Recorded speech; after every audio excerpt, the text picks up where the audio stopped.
আসসালামু আলাইকুম, আমাদের সাদা পাথর ভ্রমণের ব্লগে আপনাদের স্বাগতম।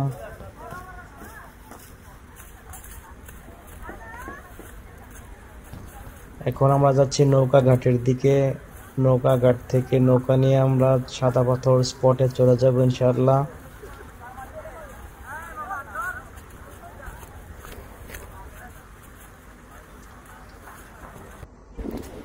রোদ প্রচুর। এখানে নৌকা ভাড়া নির্ধারিত করা 800 টাকা প্রতি নৌকা, সর্বোচ্চ 8 থেকে 10 জন যাওয়া যায়। আমরা কলিগরা 5 জন এসেছি, তাই আমরা নৌকা রিজার্ভ করে চলে যাচ্ছি ওপারে।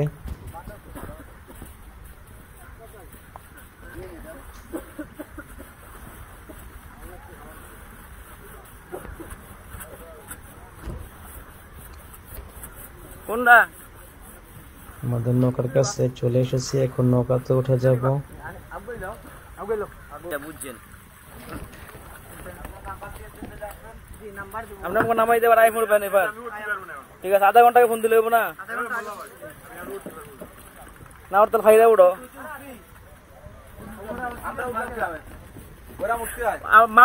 মানুষ আর হাতির লোক হাঁটতে পারছেন না।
ওই যেগুলো তো ফাতন নেই, কারেন্টের খাম্বার মতো দেখছো, ফাতন নেই এটি দিয়া।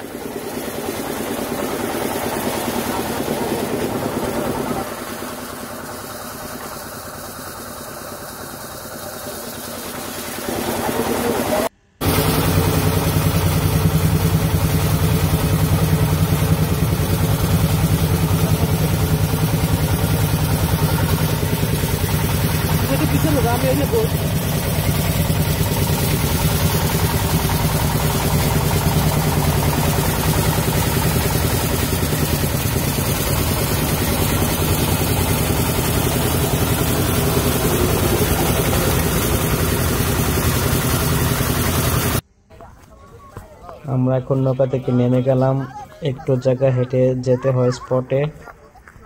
এখানে ঘোড়ায়ও যাতায়াতের ব্যবস্থা আছে। সামনে দেখা যাচ্ছে মেঘালয়ের বিশাল বিশাল পাহাড়গুলা। এখানে কিছু দোকান পাবেন, ইন্ডিয়ান প্রোডাক্ট পাওয়া যায়, বিভিন্ন চকলেট, আচার, কসমেটিক্স খুবই সুলভ মূল্যে পাবেন, দামাদামি করে নেবেন। আজকে প্রচুর রৌদ্র উঠেছে, সেজন্য মাথায় গামছা দিয়ে হাঁটতেছি। একটু সামনে আমাদের স্পট।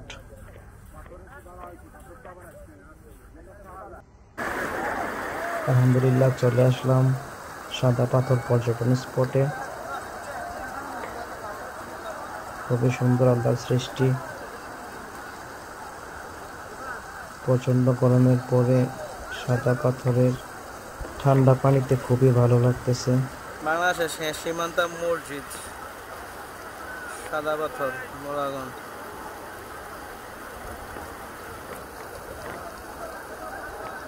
আজকে ছুটির দিন, তাই একটু পর্যটক বেশি আছে। সব মিলে আলহামদুলিল্লাহ খুবই ভালো লাগতেছে এখানে এসে।